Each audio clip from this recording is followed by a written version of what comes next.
আমার প্রিয় বন্ধুরা, তোমাদের আজকের রাতটা আগের থেকে আরও বেশি মজায় ভরিয়ে দিতে তোমাদের জন্য নতুন আরও একটা ভিডিও নিয়ে চলে এসেছি। আর সাথে আমার নিজের ছেলের সাথে ঘটে যাওয়া একটা মজার ঘটনা। বন্ধুরা, তোমরা যাতে আজকে আগের থেকে অনেক বেশি মজা পাও, তাই আজকের ঘটনাটি খুবই মজাদারভাবে বানিয়েছি। তোমরা যদি সত্যিই মজা পেতে চাও, তাহলে তোমরা ভিডিওটি না টেনে সম্পূর্ণটা দেখো। আশা করি ভিডিও তোমাদের অনেক ভালো লাগবে। বন্ধুরা, আমার ছেলে আমাকে এমনভাবে শান্তি দেবে তা আমি কখনো আগে ভাবিনি।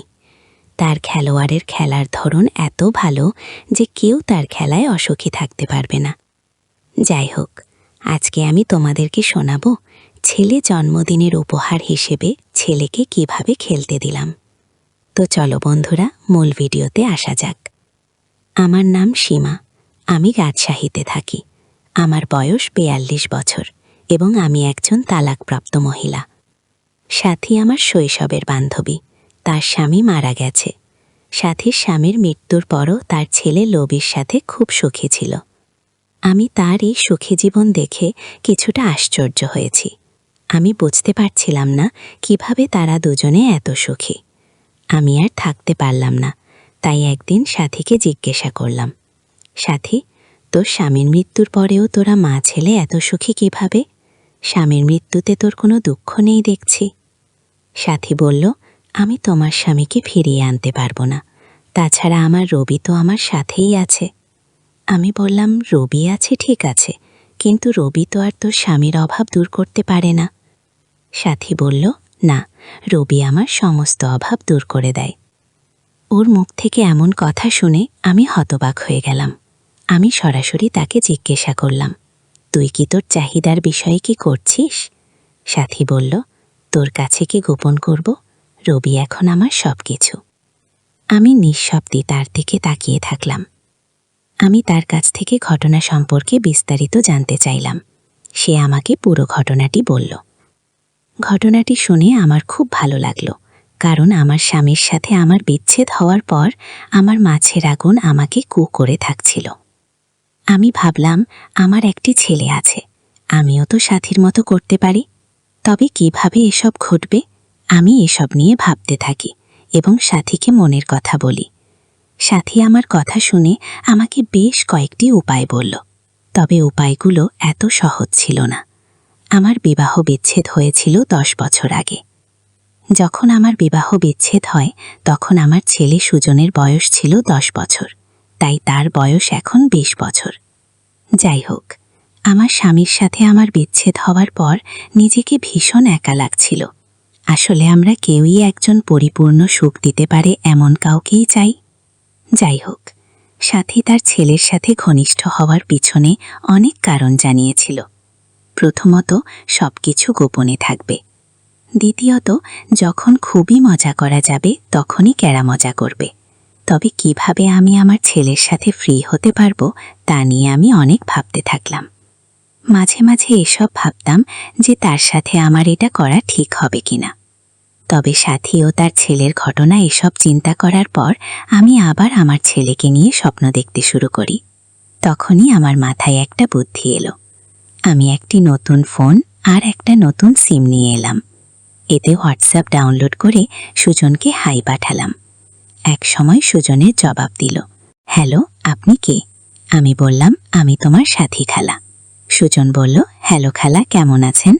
আমি বললাম, ভালো, তুমি কেমন আছো? সুজন বলল, ভালো।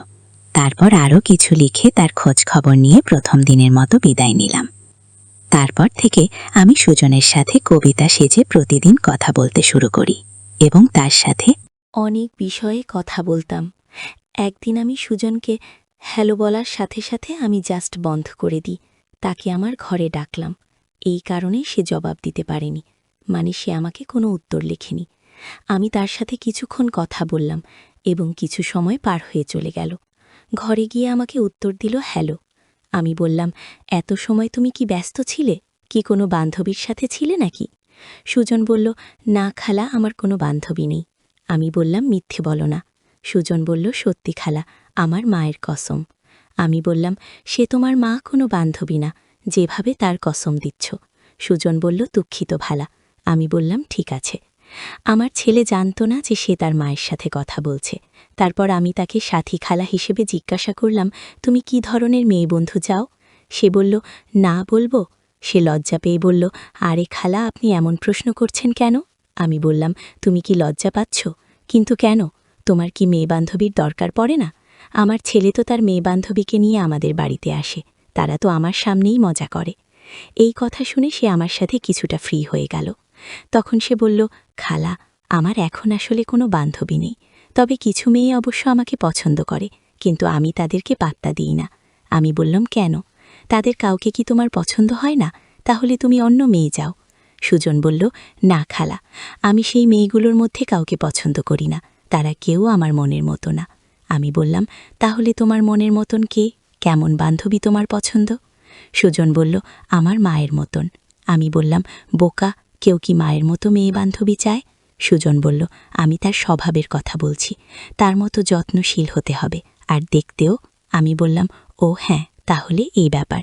সুজন বলল, হ্যাঁ, আমি তোমাকে একটা কথা বলবো, তুমি কিছু মনে করবে না তো? সুজন বলল, না খালা, বলেন। আমি বললাম, তুমি বললে যে তোমার মেয়ে বান্ধবী দেখতে তোমার মায়ের মতো হবে, এটা আমি বুঝতে পারলাম না। সুজন বলল, খালা, আপনি তো আমার মাকে দেখেছেন, আর সে খুব সুন্দরী, তা তো আপনি জানেন। তাই আমি চাই আমার মেয়ে বান্ধবী। আমি বললাম, গার্লফ্রেন্ডের মতো মা চাও নাকি মায়ের মতো গার্লফ্রেন্ড চাও? তখন সুজন বলল, না খালা, আপনি বুঝতে পারেননি। আমি বললাম, আমি সব কিছু বুঝতে পেরেছি। আমি কাউকে কিচ্ছু বলবো না, এমনকি যে তোমার মাকেও না। আমাকে সত্যি বল। ছেলের এমন কথায় আমার মন খুশিতে ভরে উঠল। এভাবে সেও আমাকে চায়। আমি বললাম, আমি তোমার মাকে তোমার জন্য পটাবো, তুমি কোনো চিন্তা করো না। সুজন বলল, প্লিজ খালা, ব্যাপারটা যেন অন্য কেউ না জানে। আমি বললাম, ঠিক আছে, ভয় নেই, কেউ জানবে না। সুজন বলল, ধন্যবাদ খালা। আমি বললাম, আমি তোমার মাকে তোমার জন্য এখন থেকে পটাবো, কিন্তু তোমাকে তোমার মাকে ইমপ্রেস করতে হবে, তাই আমি যা বলি তাই করো। সুজন বলল, ঠিক আছে খালা, বলুন কি করতে হবে? আমি বললাম, যখন তোমার মা খুব একাবোধ করে তখন তাকে জড়িয়ে ধরবে, তাকে সান্ত্বনা দেবে। আবার যখন সে খুব খুশি থাকে তখন তাকে জড়িয়ে ধরবে। সুজন বলল, ঠিক আছে খালা। তারপর থেকে সুজনের মধ্যে পরিবর্তন দেখতে পেলাম। সুজন আমাকে তখন জড়িয়ে ধরতে শুরু করল। সে আমাকে জড়িয়ে ধরতেও আমার খুব ভালো লাগত। এখন সে বাইরে থাকে, বাড়িতে এলে আমার কোলে মাথা রেখে শুয়ে পড়ে, আর আমার বুকে মাথা ঘোরাতে শুরু করে। আমিও নিচু হয়ে আমার ডাব দিয়ে তাকে চেপে ধরতাম। এমনিতেই আমি বাসায় জিন্স প্যান্ট আর টপস পরি। একদিন আমি খুবই ছোট পোশাক আর টপস পরে ওর সামনে যাই। ও আমাকে দেখে লাফিয়ে উঠল এবং বলল, মা, এটা বলে আমাকে শক্ত করে জড়িয়ে ধরল। ওই সময় সুজনে খেলোয়াড় আমার পেছনে চাপ দেওয়া অনুভব করলাম। আমি নিজে ওর হাত আমার ডাবের ওপর রেখে চাপ ধরলাম, আর তাকে জিজ্ঞাসা করলাম, এই পোশাকে কি সত্যি আমাকে খুব সুন্দরী লাগছে? সুজন বলল, মা, তোমাকে হিন্দি ছবির নায়িকাদের মতো দেখাচ্ছে। তুমি যদি আমার গার্লফ্রেন্ড হতে। তার কথায় হেসে পেলাম, আর ওকে আমার বুকের সাথে চেপে ধরে আরও কাছে দিলাম। সে আমার কোমরে হাত রেখে আমাকে আরও কাছে টেনে নিল। তার 2 দিন পর সুজনের জন্মদিন ছিল। আমি ভাবলাম সুজনের সাথে যা করতে হবে আজকেই করতে হবে। তাই আমি নিজেকে প্রস্তুত করলাম। হাঁটুর উপর পর্যন্ত বড় গলার নীল রঙের টপস পরলাম, সাথে হাফ একটা প্যান্ট পরলাম। এতে আমার ডাবের প্রায় অর্ধেক অংশ দেখা যাচ্ছিল। রাত 12টায় আমি সুজনের ঘরে গেলাম এবং তাকে জন্মদিনের শুভেচ্ছা জানিয়ে তাকে জড়িয়ে ধরে তাকে আমার ঘরে নিয়ে এলাম। সুজন আমার ঘরের সাজসজ্জা দেখে অবাক হয়ে গেল আর বলল, মা, তুমি আমার জন্য এসব করেছ? আমি বললাম, হ্যাঁ, আমি আমার ঘর সাজিয়েছি, কেক এনেছি, 1 বোতল হুইস্কি এনেছি। আমার ছেলে এখন বড় হয়ে গেছে, তাই আমি তার জন্য সব কিছু করতে পারি। এসো এখন কেক কাটি। সে কেক কাটল, আমিও পাশে দাঁড়ালাম। সে কেক কেটে আমাকে খাওয়ালো। সে আর আমি 1 পিস কেকের অর্ধেক করে খেলাম। তারপর আমরা একে অপরকে জড়িয়ে ধরলাম। তারপর আমি তাকে বিছানায় বসে হুইস্কির বোতল খুলে ফেললাম। তারপর বানালাম। আমি একটু তার কাছে গেলাম। আমি তার কোলে বসে বললাম, শুভ জন্মদিন সুজন, এটা তোমার জন্য।